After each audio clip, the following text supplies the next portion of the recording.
तो हम लोग जो यहाँ बात करते हैं, तो जैसा कि बताया कि टेस्टिस प्राइमरी सेक्स ऑर्गन में जो बात करेंगे, तो किस पे बात करेंगे हम लोग? टेस्टिस से रिलेटेड बात करेंगे। ये प्राइमरी सेक्स ऑर्गन के अंतर्गत आता है। और टेस्टिस को अगर हम लोग छोड़ दें तो बाकी जो रेस्ट है वो सब मैंने क्या बताया था? सेकेंडरी सेक्स ऑर्गन के अंतर्गत बताया गया था आपको। तो सेकेंडरी में बताए थे, जैसे ये इपीडिडेमिस वाला जो केस है, इपीडिडेमिस किस में आता है? सेकेंडरी सेक्स ऑर्गन के अंतर्गत आएगा। फिर इसी में जो हम लोग बात किए थे, ये पाइपलाइन स्ट्रक्चर, जिसको क्या बोले थे? भास डिफरेंस। तो भास डिफरेंस किस में आएगा? सेकेंडरी के अंतर्गत ही आएगा। भास डिफरेंस का जो हम लोग बात करते हैं, ये सेकेंडरी के अंतर्गत ही आएगा। इसके अलावा जो हम लोग बात करते हैं सेकेंडरी में, और भी चीज है, जैसे बताया था seminal वेजाइकल। Seminal वेजाइकल one pair structure जो होता है, ये किसके आएगा? सेकेंडरी में। प्रोस्टेट ग्लैंड, ये जो हार्ट शेप स्ट्रक्चर बताया गया था प्रोस्टेट का, तो ये भी सेकेंडरी के अंतर्गत ही आएगा। फिर हम लोग बात किए थे प्रोस्टेट के बाद बल्बो यूरिथ्रल, ये नहीं, बल्बो यूरिथ्रल ग्लैंड पे बात किए थे हम लोग। ये दोनों जो ग्लैंड बताया गया था, इसको हम लोग क्या बोले थे? Bulbo urethral gland. तो बल्बो यूरिथ्रल ग्लैंड किस में आएगा? ये सेकेंडरी में आएगा। और देन बात किए थे पेनिस। पेनिस की जो बात करते हैं, ये भी किस में आएगा? सेकेंडरी के अंतर्गत ही आएगा। पेनिस से रिलेटेड जो हम लोग बात करेंगे, तो पेनिस किस में आएगा? सेकेंडरी के अंतर्गत ही पेनिस के बारे में भी हम लोग बात करेंगे। आएगा सेकेंडरी के अंतर्गत ही आएगा। तो ये सब बात हम लोग पिछले क्लास में डिस्कस किए थे। क्लियर है? तो ये सब बात हम लोग कर चुके थे। अब जो हम लोग को बात मेनली करना है, एक एक करके हम लोग डिटेल में देखेंगे। मेल रिप्रोडक्टिव सिस्टम में पहले हम लोग देखेंगे कि प्राइमरी सेक्स ऑर्गन, और प्राइमरी सेक्स ऑर्गन में जो हम लोग बात कर रहे हैं किसका? टेस्टिस। प्राइमरी सेक्स ऑर्गन में जो हम लोग सबसे पहले बात करेंगे किसका? टेस्टिस पे। तो टेस्टिस से रिलेटेड हम लोग बात करेंगे। तो आइए हम लोग देखते हैं टेस्टिस। तो हम लोग का हेडिंग डालते हैं मेल का। हम लोग मेल के बारे में बात करने जा रहे हैं। दो सेक्स ऑर्गन है, मेल और फीमेल। पहले मेल के बारे में बात करेंगे और देन फिर फीमेल। तो पहला जो हमारा हेडिंग आज का है अब, टेस्टिस। तो हेडिंग डाल रहा हूं मैं। क्या बात किया जाएगा? टेस्टिस। दे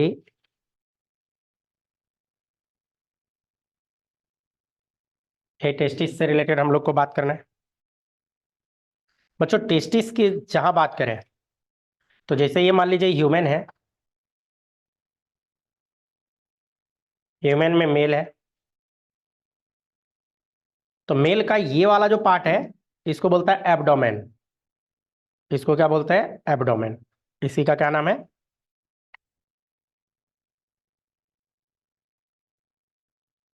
एब्डोमिनल कैविटी। इसको हम लोग बोल देते हैं ये एब्डोमिनल कैविटी है। और जो नीचे वाला पार्ट होता है, आउटसाइड एब्डोमिनल कैविटी, एस्क्रोटम कहलाता है। क्या कहते हैं हम लोग? एस्क्रोटम। इसका जो नाम है, ये वाला पार्ट, एस्क्रोटम। यही एस्क्रोटम में वन पेयर टेस्टिस मौजूद होता है। वन पेयर कहने का मतलब, तो दो टेस्टिस, एस्क्रोटम में वन पेयर टेस्टिस मौजूद रहता है। मेल के केस में टेस्टिस कितना रहेगा? One pair. और ये जो पार्ट है, इसी को हम लोग क्या नाम दिए? टेस्टिस। टेस्टिस इसी को बोल रहे हैं। ये दोनों टेस्टिस है, वन पेयर स्ट्रक्चर है। तो एक क्वेश्चन आता है कि टेस्टिस कहाँ सिचुएटेड है? तो क्या बोलेंगे? एब्डोमेन के बाहर, आउटसाइड एब्डोमेन कैविटी। तो जो ह्यूमन मेल की हम लोग बात करते हैं, तो उसमें टेस्टिस पे अगर पूछा जाए कि सिचुएटेड कहाँ है, तो क्या बोलेंगे? तो आउटसाइड एब्डोमिनल कैविटी कहलाएगा। नहीं, तो इसको बोलेंगे द टेस्टिस सिचुएटेड कहाँ पे? Outside the abdominal cavity. With in the pouch like structure है।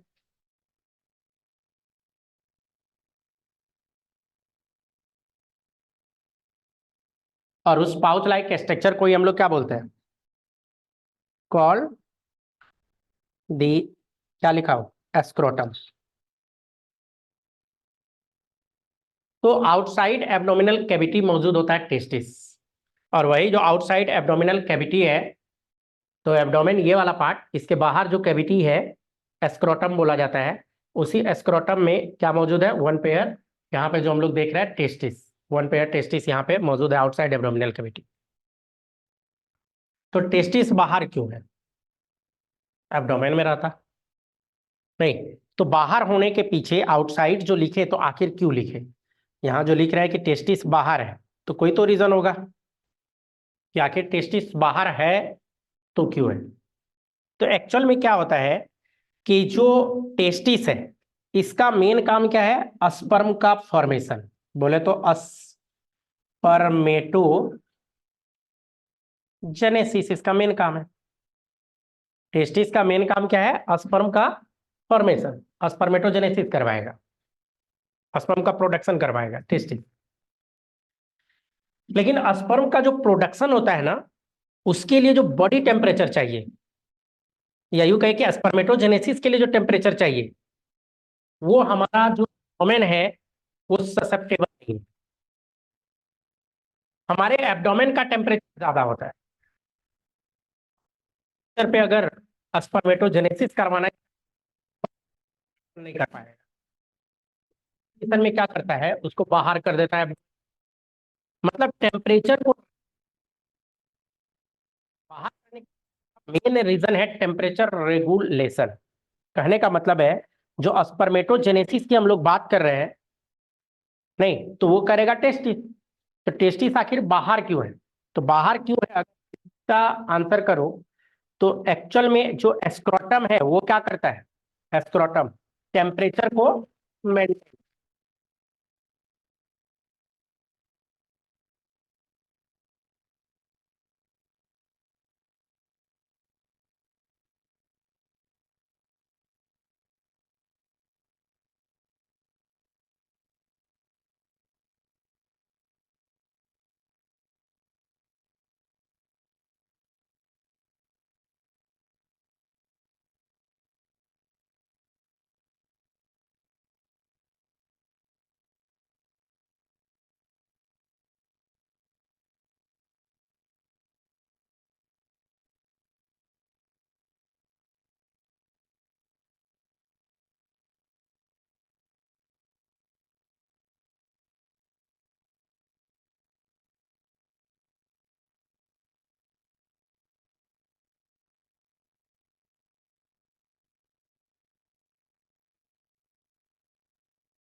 चलो अब साउंड जा रहा है ठीक से। तो 2 to 2.5 डिग्री सेंटीग्रेड क्या करेगा? लोअर कर देगा, लोअर देन द, किससे? नॉर्मल जो हमारा बॉडी टेम्परेचर उससे, नहीं, नॉर्मल इंटरनल बॉडी टेम्परेचर।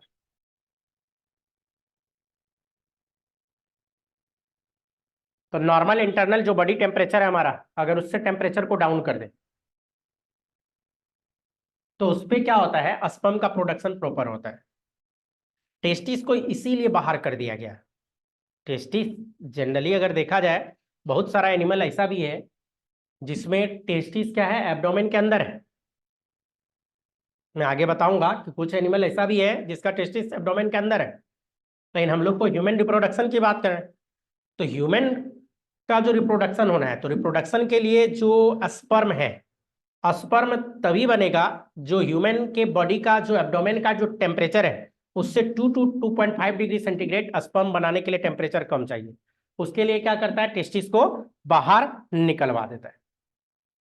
बोले तो एब्डोमेन से क्या किया, बाहर कर दिया, जिसके कारण क्या होगा कि टेम्परेचर मेंटेन हो जाएगा, और टेम्परेचर मेंटेन हो जाएगा और उस पर क्या होगा, स्पर्म का प्रोडक्शन स्टार्ट होगा।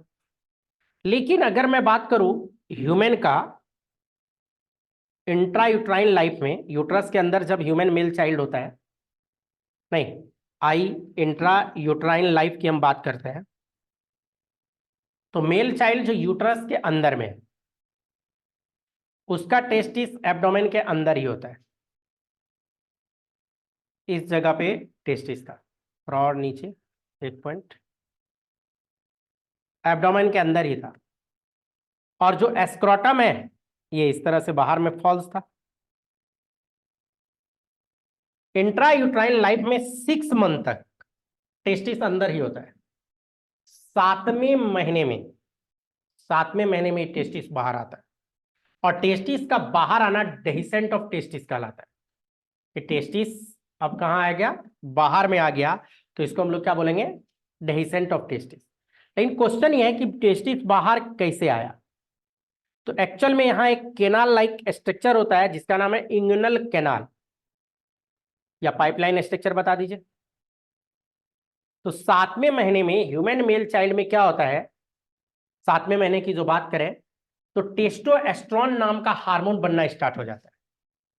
और ये जो टेस्टोस्टेरोन हार्मोन जब बनता है तो वो इस टेस्टिस को बाहर लाने में हेल्पफुल है। मतलब जब 7 मंथ ऑफ इंट्रायूट्राइन लाइफ की जो बात करें, नहीं तो उस समय क्या होगा, ये टेस्टिस इंगुइनल कैनाल होते हुए स्क्रोटम में आ जाएगा। तो टेस्टिस था अंदर एब्डोमेन में, और कब बाहर आया, तो IUL बोले तो इंट्रायूट्राइन लाइफ। कब की बात कर रहे हैं हम लोग, तो 7 मंथ इंट्रायूट्राइन लाइफ में, कब, 7वें महीने में, 7th month of fetal life. नहीं, 7वें महीने में फीटल लाइफ में क्या होता है, डेहिसेंट ऑफ टेस्टिस होता है। क्या होगा, डेहिसेंट किसका,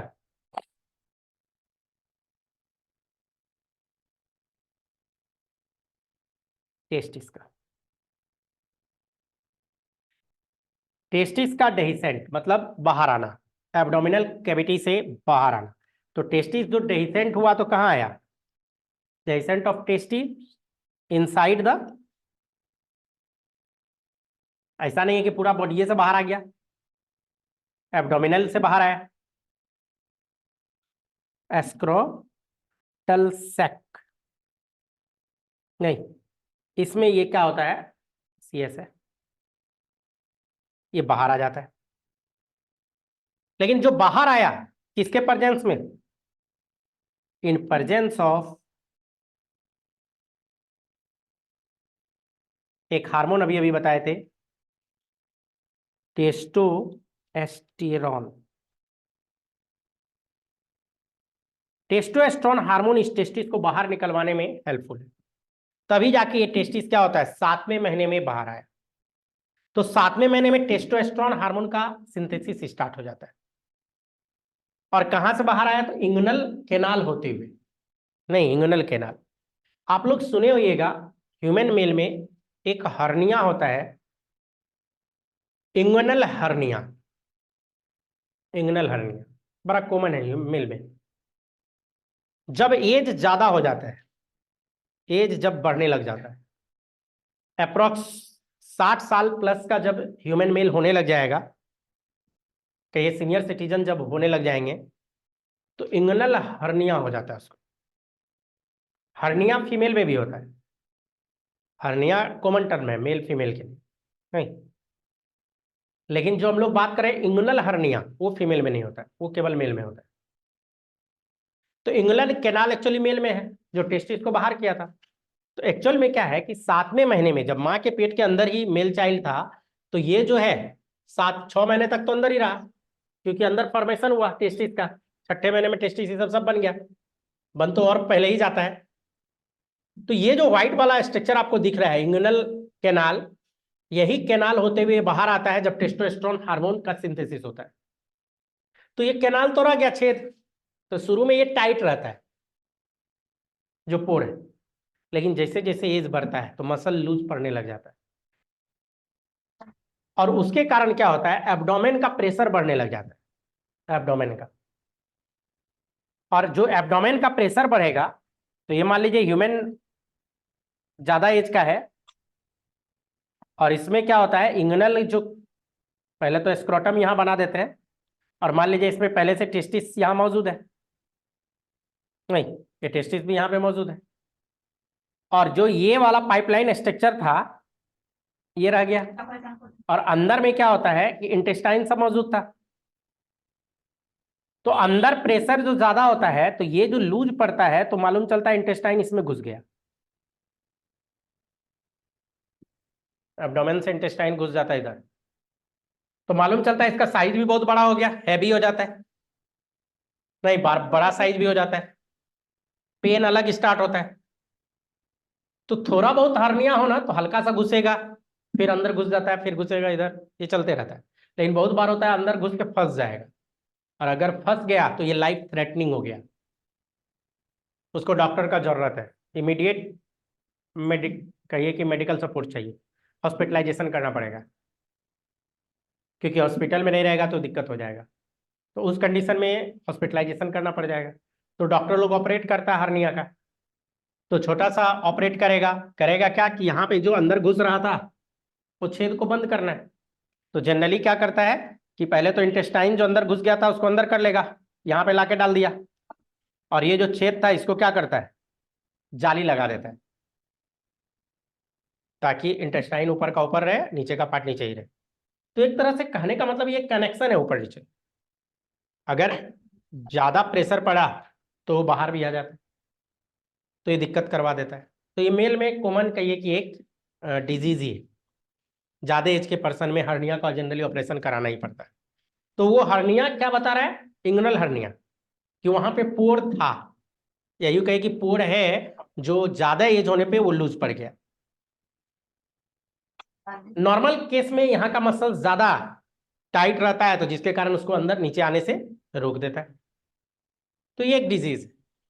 तो इंगुइनल हर्निया मेल के केस में देखा जाता है कि हो जाता है। तो वही इंगुइनल कैनाल का कहानी है कि जो कि हर्निया करवा देता है यहाँ। अब क्या है, हम लोग तो बात कर रहे हैं टेस्टिस का, तो एक तो टेस्टिस को अगर हम लोग बाहर निकाल लें, एक टेस्टिस,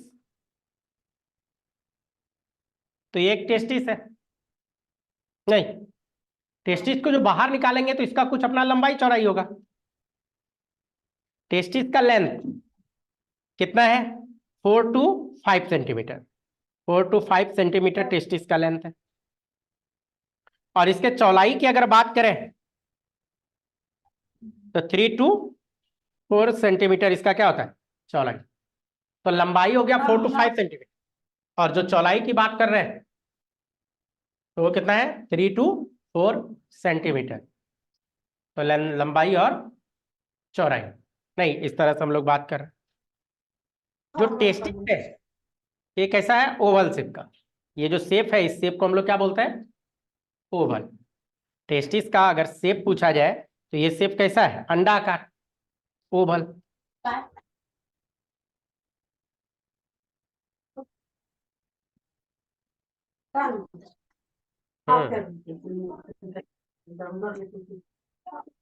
ठीक है, फैन चला देता हूँ, लेकिन उसका जुगाड़ ही कर देता हूँ, मंगवाता हूँ। 1 सेकेंड होल्ड कीजिए। प्राइवेट ही नहीं है। उसके घर में बेसी लेके आता है अच्छा ये तो ना या पटना मास्टर कुछ बोलूं तो 10 गो गाड़ी दो तोरा से फोन करके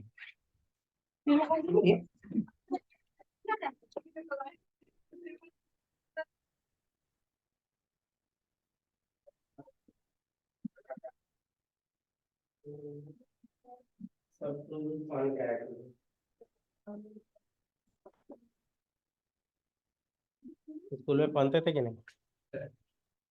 ठंडा गर्मी बरसात।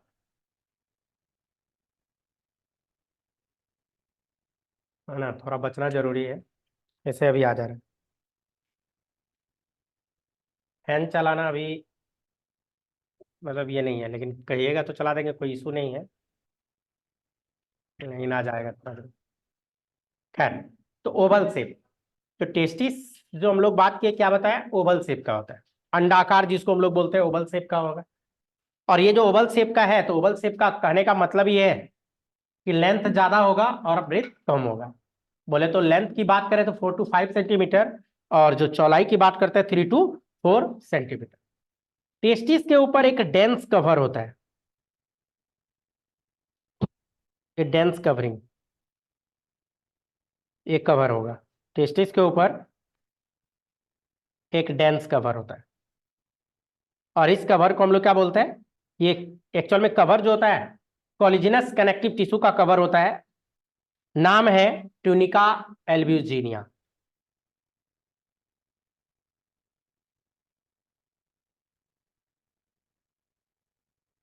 ट्यूनिका एल्ब्यूजिनिया का कवर होता है। और जो ट्यूनिका एल्ब्यूजिनिया है ये क्या होता है, ये आउटर टफ कैप्सूल है। आप कह सकते हैं आउटर टफ कैप्सूल, कहने का मतलब है कि उसको घेर के रखा है। किसको, टेस्टिस को घेर के रखा है, तो हम लोग क्या बोलते हैं, आउटर टफ कैप्सूल। नहीं, आउटर टफ कैप्सूल जो उसको क्या करेगा कि घेर के रखता है। और जो घेर के रखा है, तो आउटर टफ कैप्सूल, ये जो ट्यूनिका एल्ब्यूजिनिया है किसी का तो बना होगा। तो ये किसका बना होता है, कोलिजिनस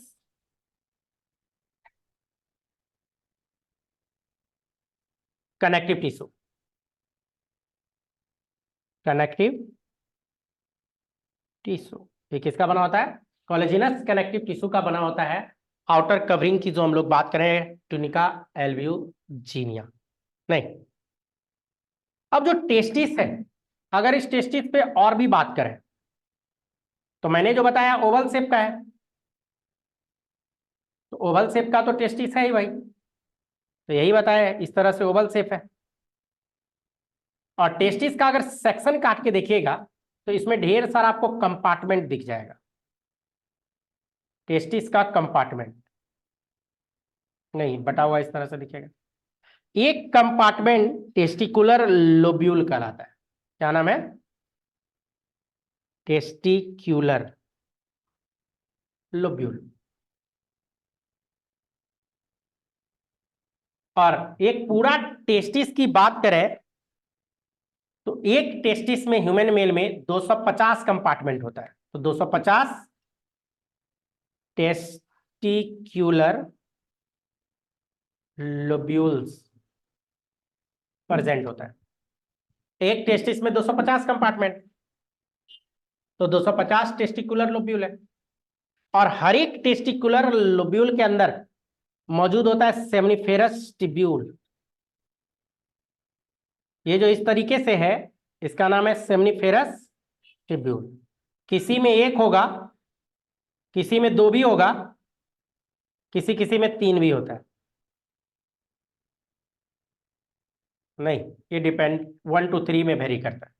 तो ये जो येलो वाला पोर्शन इसमें बनाया इसका नाम क्या है, सेमिनीफेरस, नहीं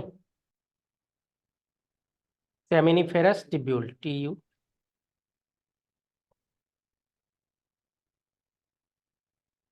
तो ये सेमनीफेरस टिब्यूल की हम लोग बात करते हैं। कि टेस्टिस की जो बात कर रहे हैं ह्यूमन मेल में एक टेस्टिस, वन पेयर टेस्टिस में किसी एक की बात कर रहे हैं, एक टेस्टिस, और उस टेस्टिस का अगर सेक्शन काट दीजिए तो टेस्टिकुलर लोब्यूल, और उस टेस्टिकुलर लोब्यूल के अंदर मौजूद है सेमनीफेरस टिब्यूल। और जैसा कि मैंने बताया सेमनीफेरस टिब्यूल कितना होगा, 1 to 3 वेरी कर सकता है। एक भी हो सकता है, दो भी हो सकता है, और तीन भी हो सकता है। 1 to 3 इसमें वेरी करेगा। ये जो सेमनीफेरस टिब्यूल है, इसी सेमनीफेरस टिब्यूल के अंदर दो तरह का आपको सेल मिलेगा, एक जर्मिनल सेल,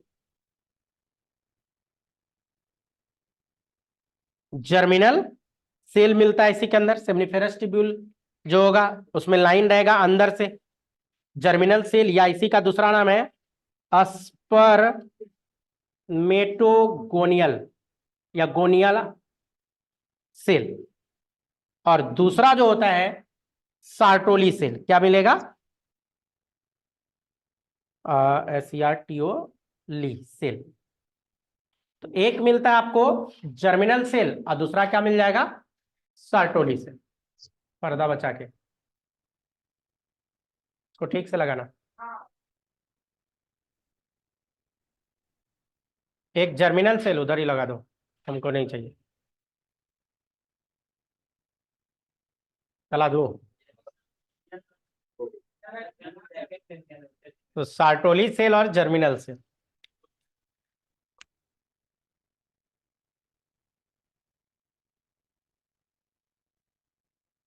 सार्टोली सेल और, अब देखिए दोनों बात बोलिएगा तो पॉसिबल नहीं है। कुछ बच्चे बोल रहे हैं चलवाइए, कुछ बोल रहे हैं नहीं चलो। अच्छा 2 मिनट,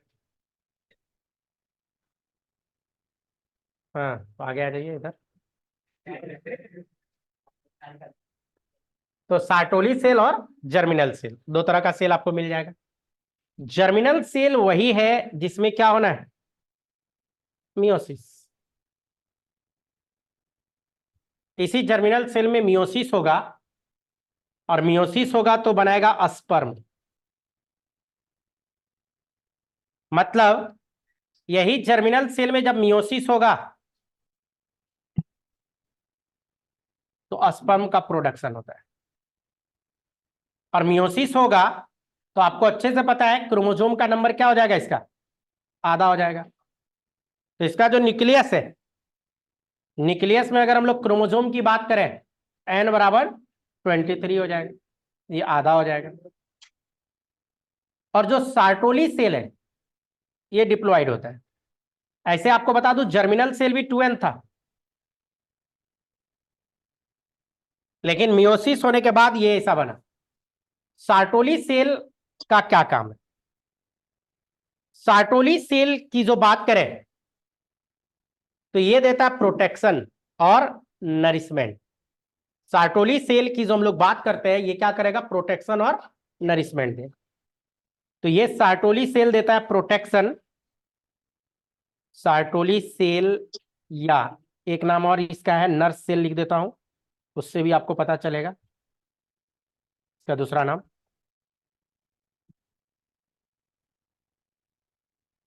नहीं, तो ये क्या काम करेगा सार्टोली सेल या नर्स सेल? तो ये करेगा क्या? Provide protection and nutrition. Actual में जो सार्टोली सेल है तो वो इस तरह से आपको दिखेगा।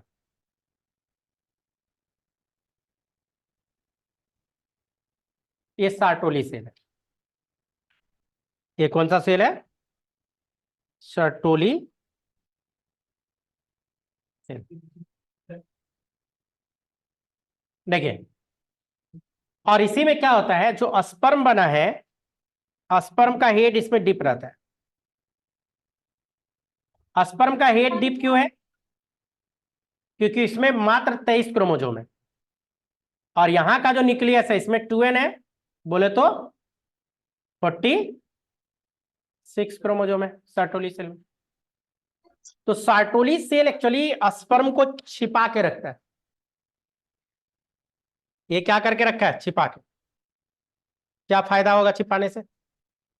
एक्चुअल में ह्यूमन मेल के बॉडी का A to Z cell diploid होता है एक्सेप्ट स्पर्म। अगर आप स्पर्म को छोड़ दीजिए तो ह्यूमन मेल में सारा ही सेल 2n होता है, स्पर्म सिर्फ छोड़ देना है तो सारा 2n सेल है, डिप्लॉयड सेल है टोटल। स्पर्म हैप्लॉयड है। जैसे मैं अपनी बात करूं तो मेरे बॉडी में मेरे स्पर्म को छोड़ दीजिए, तो बाकी आप कहीं का सेल ले लो, चाहे वो हेयर सेल ले लो, स्किन का सेल ले लो, नहीं पेट फाड़ के हार्ट, लीवर, किडनी, पेनक्रियाज, जहां से भी लेना है ले लो, सारा 2n है, डिप्लॉयड है स्पर्म को छोड़। अगर मेरी ही बॉडी का स्पर्म निकाल के मेरे ही ब्लड में अगर इंजेक्ट कर दिया जाए, तो मेरा ही इम्यून सिस्टम उसका बैंड बजा के रख देगा। मेरा इम्यून सिस्टम जो है रक्षक कोशिका, वो हैप्लॉइड सेल जहां उसको दिखेगा तो उसको लगेगा कि ये फॉरेन पार्टिकल है, बाहरी पार्टिकल, उसको यही लगेगा कि बाहर से आ गया। और अगर बाहर से आया तो बैंड बजाना स्टार्ट कर देगा उसका, बोले तो उसके अगेंस्ट एंटीबॉडी का प्रोडक्शन कर देगा। और एक बार एंटीबॉडी बन गया तो जहां स्पर्म प्रोडक्शन हो रहा है वहां भी घुस घुस के मारने लगेगा उसको, फिर दिक्कत कर देगा। और स्पर्म ही ना रहे अगर किसी मेल में, तो मेल क्या हो जाएगा, एस्ट्राइल, वो मेल एस्ट्राइल हो जाएगा। कहने का मतलब बाप नहीं बन पाएगा। तो जिस मेल का स्पर्म में अगर उसी के बॉडी में भी डाल दीजिए तो दिक्कत क्या कर देगा। तो उससे बचने के लिए, इम्यून सिस्टम वाले सेल से बचने के लिए क्या करता है, सर्टोली सेल अपने अंदर स्पेस बनाता है और उसी में स्पर्म के हेड को डिप करवा लेता है, तो अंदर रहो, हेड पूरा छिपा लिया।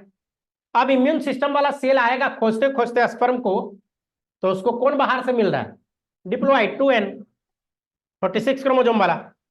और जो 46 क्रोमोजोम वाला मिलेगा तो उसको लगेगा नहीं नहीं ये तो अपना है, इसको नहीं मारना है। तो ये क्या क्या प्रोटेक्शन। अब छिपा के रखा है, तो छिपा के रखा है तो बेचारे को खाना पीना भी देना जरूरी है, नहीं तो ये खुद मर जाएगा। नहीं, मान लीजिए कोई आपके घर में कोई आया, आप उसको छिपा के रखे बिना खाए पीने, खाना पीना नहीं दिया तो क्या होगा, छिपाने का कोई मतलब नहीं है। उससे अच्छा था कि अगले को दे दीजिए। नहीं तो छिपाए तो उसको खाना पीना भी देना पड़ेगा, नरिशमेंट देना पड़ता है। तो नर्स सेल इसीलिए इसको बोलते हैं क्योंकि ये नरिशमेंट देता है प्लस प्रोटेक्शन का भी काम करता है। कौन, सार्टोली सेल। दोनों कहाँ है, सेमनीफेरस टिब्यूल के अंदर। सेमनीफेरस टिब्यूल जो है ना, इसके चारों साइड एक स्पेशल टाइप ऑफ सेल मौजूद होगा। इधर इधर ये सब में एक स्पेशल टाइप का सेल एक मौजूद होता है। एक्चुअल में इसको बोलता है इंटरस्टिशियल स्पेस। ये सब जो स्पेस है इसको क्या बोलते हैं,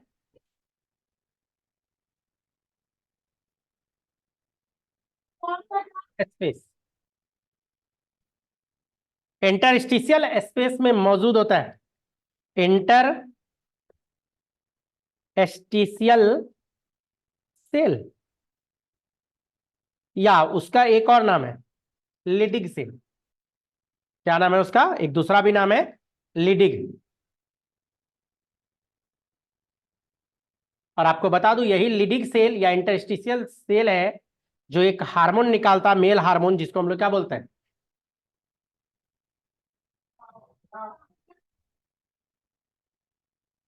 टेस्टोस्टेरोन।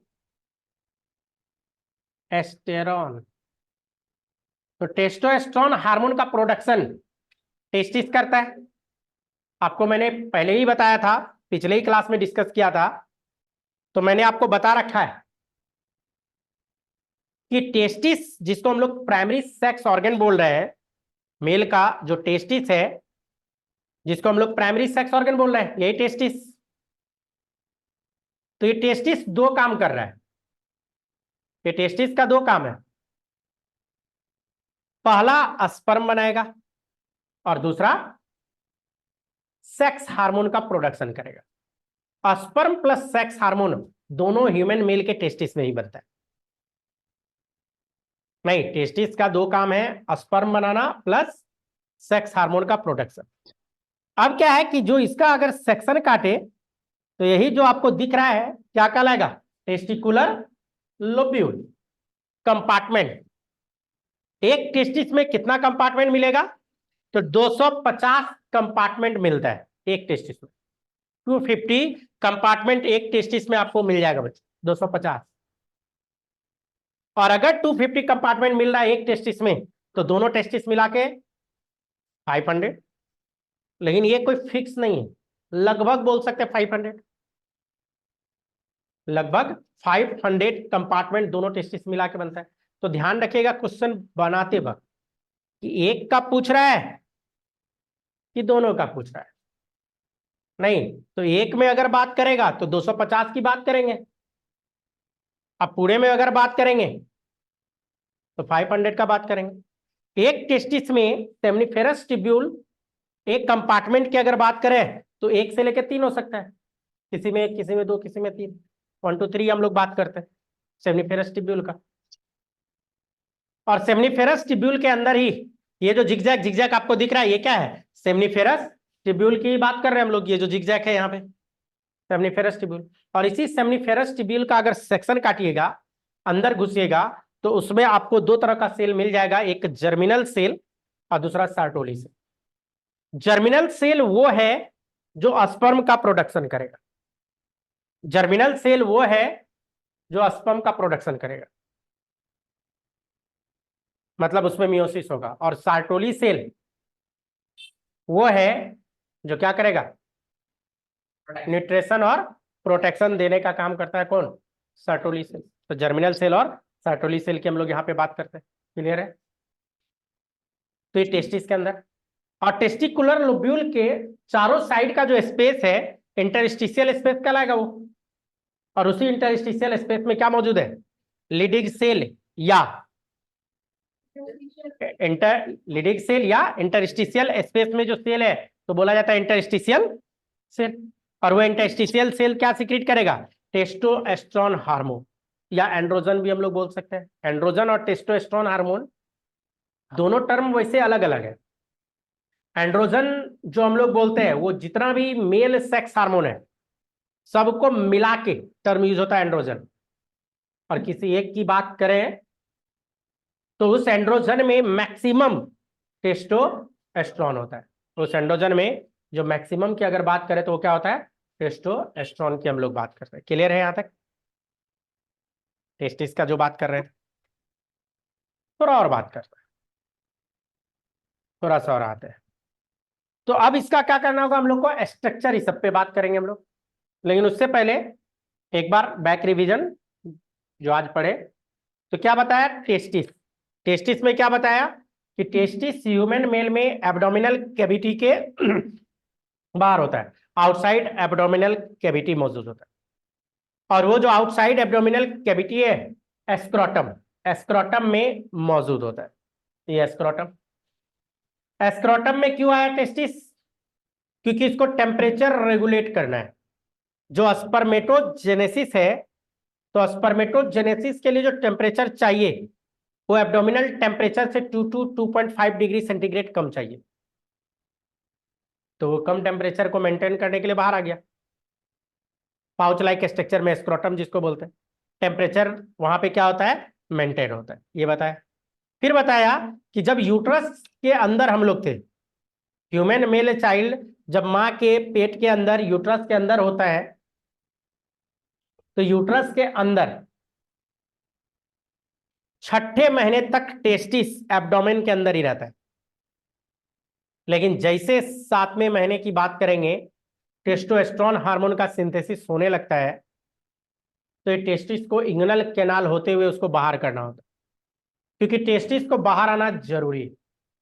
तो वही टेस्टिस बाहर आ जाता है इंगुइनल कैनाल होते हुए एस्क्रोटम में, नहीं या पाउच लाइक स्ट्रक्चर जो है। तो टेस्टोस्टेरोन हार्मोन रिस्पॉन्सिबल है उसको बाहर लाने के लिए। फिर मैंने बताया कि जो टेस्टिस है